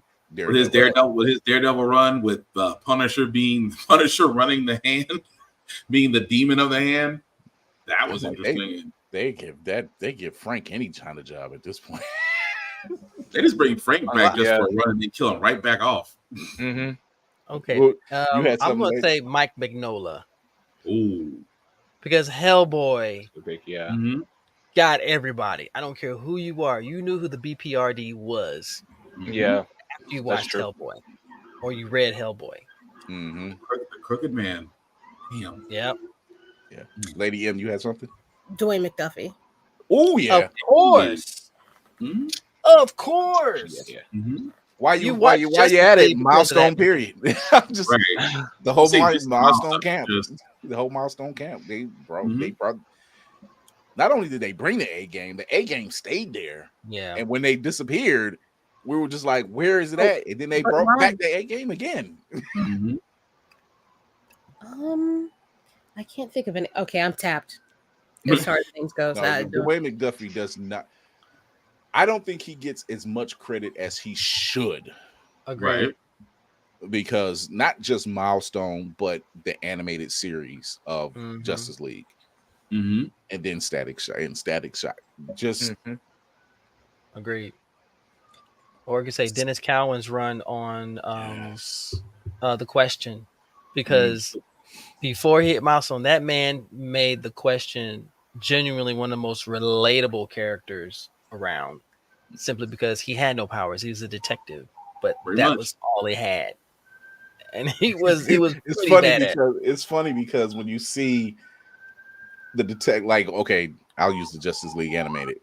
When you finally see Batman and The Question interact, it's it's kind of like he's on par with what I need him to be. But God, this dude is way outside the mark. I swear to God. And the guy they got him they got the voice in Jeffrey Combs. I'm like, you got the crazy son of a bitch to actually voice the question. It actually works. I'll take it. The level of annoyance he had with Batman still is funny. Was priceless. Absolutely priceless. And it was calm annoyance. That's the crazy part. He was calm and annoying. Yep. Yeah. Sexual. Yeah. Yep. So Glenn, for you, who were the comic writers that have influence on you with your creativity? For me, so I'm very horrible when it comes to names. Someone's click. We got you. Okay, cool. You got Justice League of names right here. We got all right, this. cool. No. So for me, Old Man Logan. Yeah. That one for me, I don't know why, it was just different comic book wise, and I think it was one of the very first. Actually, like the first time I stayed in Barnes and Noble, read the whole comic and took it home. I had to. Okay. Me. That one and the original Miles comic for sure. Brian Michael Bendis. Yep. Yes. Brian Michael Bendis. Yeah, that one was a way different because when the movie came out, I was like, a couple of people were like, oh, this is completely different from the comic, and I'm like, you guys have no idea how kind of way different it is. So, but like, I did like the comic, some pieces about it like a little bit better, but I do, of course, the movie, it's on a different level. This is real. Those two and Flash Paradox, Flashpoint Paradox. Yes. Flashpoint. Yeah. Yes, Flashpoint. That whole comic run for me. Okay. I don't know, what is it when Doom and Gloom comics come out and they're they're written, but it's the perfectly. way they're told. It's Yeah. the way they're told. Mm-hmm. Peter David's Hulk is a good move. Mark Millar. Something about Mark Millar's writing. Kingsman, come on. Yeah. Man. Yeah. And his whole Secret Miller Service. that was good. Warren Ellis. Mm-hmm. Warren Ellis is another one. Garth Ennis. Yeah. Jesus Come on, Christ. people watched Preacher. If you did not You watch had to Preacher, read it. Good God. wow. Oh man, I got that entire series run. It's in my closet. Jesus. I'm like the debauchery of it all. Well, when you got that power, you can make a certain person do certain things that are kind of unspeakable. But it's always funny when you see like The Boys. The Boys was done by Garth Ennis. And yet when people watch it, they feel like they know everything until you talk to one of us and like, no. You have no idea. Yeah. You're getting an Elseworlds version of this story right now. Don't even pretend. And his whole purpose behind that is because he hated. They kept wanting to do a superhero book. He doesn't like doing superhero books. Hence him doing The Boys, which is I'm like, yo, The Boys is completely different than the show. Yeah. Yeah. Oh, speaking of that, Worse. Oh yes. Way worse. So much darker. Yes, and I think for me also was the Walking Dead comic, and I know he did the Robert Kirkman right after. Yes. Especially knowing where the how it actually was created, The Walking Dead, and he kind of like lied, being like, "This is an alien invasion," just to kind of get it out there and just not to do that. Yeah, I love that. And it's funny you mentioned Robert Kirkman because Invincible, his run on Invincible. Oh yeah, till this day, such a great run. It is. I'm like I love that series, and it's very hard to get a series like that. Tout that you're one of the greatest comic books in the market, which it was. Tell your beginning, your middle, and your end, and be successful at doing so. Yes. With the only disappointment I have with that is that the show doesn't come out at least once a year. I don't like waiting 3 years for that show. This daggone wait. Oh my god. This wait is criminal at best. Scott Snyder. Yeah. Is a great impact. Scott Snyder's run. There's Ed Brubaker. Yes. I stand by Ed Brubaker. Criminal. Oh, can we talk about Brian Azzarello? Because I think 100 Bullets started that vengeance with a contract. The whole trope, that whole storyline. Because if you've never read a story where, okay, you want vengeance? All right, here's what I'm going to do. In this briefcase, you have contract, you have a weapon, and you have 100 bullets. You won't get arrested. You won't be prosecuted. But you need to complete this contract or it's just going to go sideways. Very much. Wow. Gail Simone. Woo! Come on. Gail Simone. The women aren't getting enough shine, but trust me, if you're here, you're getting it. Gail Simone. Al Ewing. His run on Immortal Hulk was ridiculous. Oh yeah. But it was crazy. It was ridiculous. Yeah. It was so good.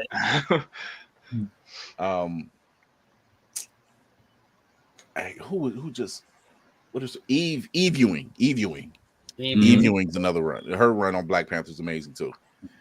Short-lived, and I hate it. But I think she's on. What is she? Is she doing? It's not Storm. It's X. She is doing an X title. I just can't. And I was looking at it today at work. Damn it! It's one of the X titles, and yes, Exceptional X-Men or Uncanny? Is not. I think Uncanny. it's. I think it's Is exceptional. it exceptional?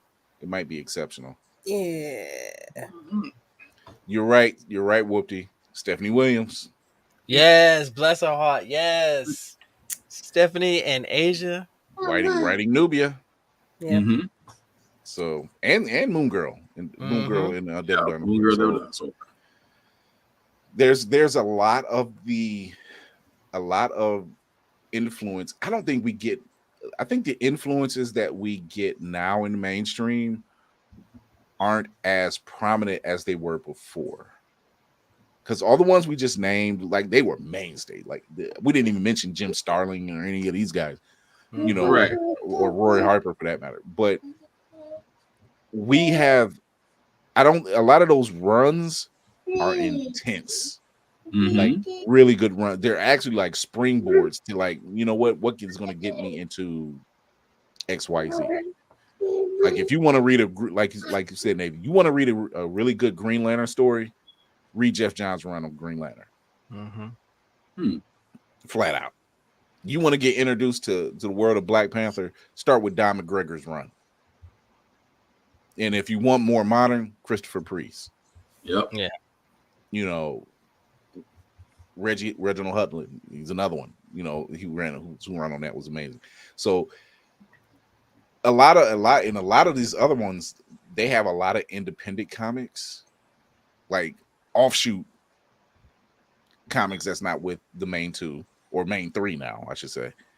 And they're good. You're just like, okay, yeah. We wouldn't have had, if it wasn't for Marv Wolfman, we wouldn't have had Blade and the Teen Titans. Oh yeah. Some of the ones are so obvious. A lot of people don't realize that there was work put into it, from the '60s Titans to the new Teen Titans that everyone identifies with. Oh my gosh, Brother Blood was tearing them a new butthole. Oh my Between Brother Blood and Deathstroke. And Deathstroke. Yep. Deathstroke was a Robin, a night of palpitations. Deathstroke like, I don't like any of y'all, but I like you.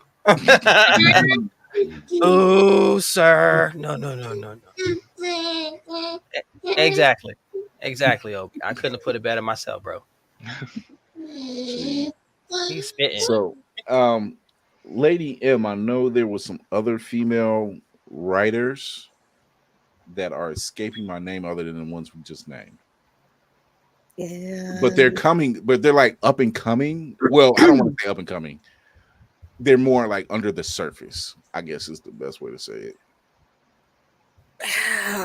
Well, I'm just gonna throw. Well, Amanda Connor. Okay, yeah, Amanda Connor. Yep.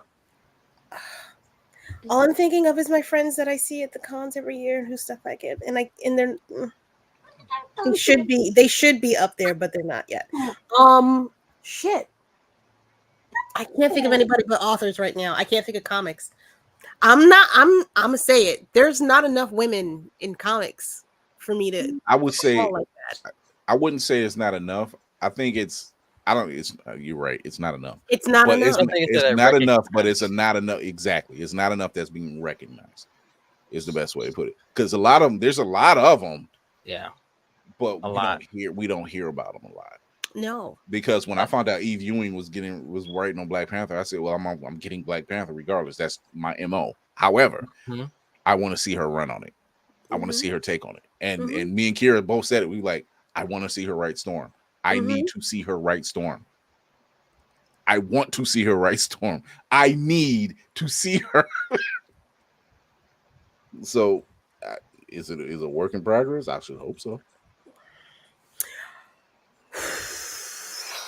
Frustrated. That right there was a response from all of us. Holy cow, that was an explosion right there. Because I'm so mad. I'm mad. It's okay. Like I get it. It's been a male dominated field for fucking ever. I get it, but you can't get 5. You can't get 5 out of everybody. You can't get 5 on the staff to write a book just on a regular basis. You mean to tell me that nobody's into any of these stories like that? You can only get 2 at a time. I'm gonna go on a rant. Curveball. Oh, you're good. He writes good fiction. I want. Will be a great comic book writer. Oh, he means like fiction. That's somebody that's not in comics, right? Yeah. But somebody that writes fiction. Okay. So like, for me, the 2 animes and mangas that I read to actually get me a lot better at writing emotional stories, and I actually point this out to a lot of people, are 2, and they're always mainstream and they're always on everyone's list. One is Full Metal Alchemist Brotherhood, and that was written by a woman. That's actually taught me how to actually write emotional stories. And one right now that is getting ready to come out with 3 movies, and I honestly think it'll probably be one of the first anime movies to hit $1 billion 3 times in a row, is Demon Slayer. That was also written by a woman. So I do think a lot of the times in manga and stuff, it's starting to kind of happen. A lot more women, their stories always get a lot of people into anime, and it's so much easier for people to access this stuff because the stories are a lot like broader, emotional, also free written to my knowledge, written by women. So I mean, I know everyone, I think it's going to win a couple awards this year. But that's on like the anime portion of stuff. That's still. I think that's something, right? I think that's something that needs to be really addressed. Afua Richardson. I don't know how I forgot her. She's been on the show, but Afua Richardson, she does amazing work. N.K. Jemisin. Yes. Although I think I'm gonna look it up. I think she wrote something, or she got picked to write something recently. She did write something recently. I can't remember the name of it off the top of my head. Afua Richardson. Yeah. Nindi Okorafor. Yeah.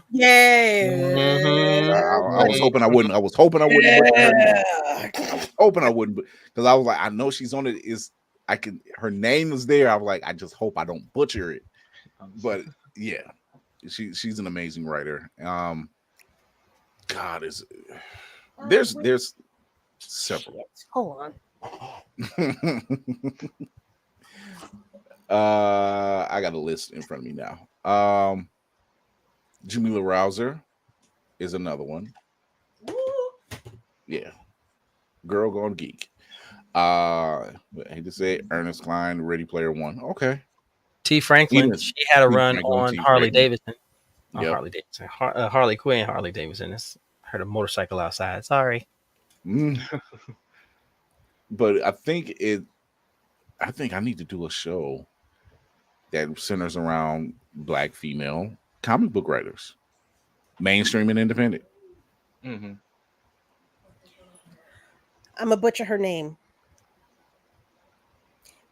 I think it's Shiran J. Zhao, who wrote the book Iron Widow. That bitch needs a fucking series. Why does that sound so familiar? Oh, you mean this book right here? Okay, that might be why. I didn't know. That's. I don't know. She went to her shelf. Yes, I did. I sure did. Leave it up. Yep. Here we go. Ooh, Iron Widow. Yeah, there we go. Lights hitting. That looks really there good we go. Ziran That looks good. That cover looks. Look here. Looks Baby, the inside's just as good. Let me tell you something about a book. Oh my goodness. So we're getting ready to wrap this one up. We're getting ready to set it up. So here we go. Wrap up protocol initiated, Captain. My man Glenn Dickson in the building. Talk to the people. Tell them where they can find you. Yes, so you can find me on Instagram. That's actually where I'm more active. It's sensei_honor, and honor is There it is, 0N0R. And then also Valkyrie is on Webtoons until October 20th, and then I will have my own website promoting everything. Oh, nothing like getting it for yourself, boy. I tell you what. Lady Mandel, talk to the people. I firstly want to apologize. I misgendered, Misgendered. Yeah, not misgendered. I should have said they as opposed to she. Yeah, their book is fire. But yeah, hi. I am me on the internet. You can find me on Instagram at Roomful of Blerds, TikTok, all of the socials. It's all going to be Roomful of Blerds. You can find me on my podcast with my lovely timed lighting here. You can find me on YouTube with it's closing time. It is. You can find me on Sundays at 7 p.m. Eastern Standard Time with the lovely Blurticorn Navy Montel. I also do voice acting, which you can see some of my wares on TikTok. I like to do research now. I'm refinding in myself. I'm not gonna turn the light back on because I'm supposed to go to bed. So yeah. Y'all just gonna have to get the after dark. Ooh, mysterious. Oh After dark. Lord. With the shadow, the perfectly timed shadow. No. You need the Lord after Yes. dark. After Lord. dark. Yes. Jesus. Anyway, yeah, get your asses on. Shoyo, talk to the people. Hey y'all, it's your girl Shoyo. You can catch me on Twitch or Instagram mainly. Also YouTube. I stream Friday through Sunday. A variety of different games, or you are free to join us in my Discord. My links are all in all of my social media bios. We have good fun in there. Right. It's for the Lord. Shoyo, I'm getting back into gaming, and I said I'm going to just go into PC gaming for a little bit and see how that turns out. I might start streaming. Yeah, you know, there's nothing better than PC gaming, to be honest. Yeah, apparently, because this console stuff is, man, look. $700 for an extra gig of hardware. You must be out your goddamn. You can literally simulate almost everything from your PC too, like for old game. Yeah, you can literally. Yeah. Man, look, We'll talk behind the scenes. We'll yeah, we'll set some up. things Yeah. I'm looking at myself, and I'm like, you know what? It ain't got to be the new stuff, but let's go. Navy, talk to the people. Ladies and gentlemen, boys and girls, blurs of all ages, good evening, good morning, good afternoon. Once again, it is I, number 6 of the Frosty Bearded Blurticorn of this amazing podcast with this dynamic crew. Glenn, thank you so much for being here, brother. You are adding to the scope of this beautiful tapestry of creators. So keep doing what you're doing. Don't stop. Do not do it. If you want to know what weird stuff I'm up to, come check me out, Navy Montel, across all social media handles as far as the eye can see. I don't go on X because I'm better than that. I'm gonna lie, I'm getting ready to get rid of X my damn self. Jesus. So I will say this, and I did put out a TikTok and a reel on this. The age of the pop quiz is done, y'all. It is about time. You need to stop having people prove to you that they are who they say they are. Their passion should speak for it. If you are questioning somebody, perhaps you should question yourself. Or better yet, stay home, because we don't want you at the cons, the conventions, or anything like that. We don't want you around. You're bad for the kids. The kids are going to point and start teasing you. So guess what? Stay home. It's better for you. Obi will stick his finger out and tease you. So if you want that, come on out. But for the most part, continue to stay nerdy, stay geeky, and stay sexy. Spartan, talk to the people. Gatekeeping is whack. It is. Dance is whack. They clothes is whack. I think you're gonna bring back for a second. I think you're gonna bring back for a second. But yes, Black_Spartan615 on the socials where you can find me. Usually doing everything, including gym stuff. Why? Because the guy's got 3 kids and he's got to stay in shape. That being said, guys, podcast is still going on. How the Freck we got here every Wednesday, Get Bit every Friday, both at 7 p.m. Like and share, as the Reverend Navy would say. Like, share, and follow. Costs absolutely nothing. At the same time, guys, please check out the blerdseyeview.org website, as we are all writers and we do contribute to the site. At the same time, guys, again, the rules still apply when cosplaying. Cosplay is for everybody. Cosplay is not consent. Treat people like human beings. At the same time, guys, cosplaying is for everybody, regardless of your height, weight, sexual preference, or anything of that nature. Just don't do blackface. That is the only thing. That is the only rule in cosplay. Don't do blackface. Won't get your ass kicked. Rule number 2 is hygiene. I love the fact that I'm seeing people take airplane-sized deodorants and lotions to cons. Although it really shouldn't have to say that. We're all grown adults. The simple fact of the matter is, wear clean clothes, be clean yourself, especially with COVID and everything else going back around again, because nasty people stay nasty. I hate y'all. And the last rule that I have for myself is I have for everybody else, guys, in the world that is cruel, it is unkind. Be nice, be kind, share your fandoms. Don't be a dick, and we'll all be cool. Right on. Guess what, everybody? This is your man on the wall, Chris Fury. Thank you to my guest, our guest, Glenn Dickson, for tuning in. Thank you to the crew. Shoyo looks like she's already getting ready to stream right now. If streaming is hitting these sheets, then I will be streaming. With the news that went out, do you really want to go with that statement? I was gonna say that might be. I'm hitting. We almost made the whole episode. We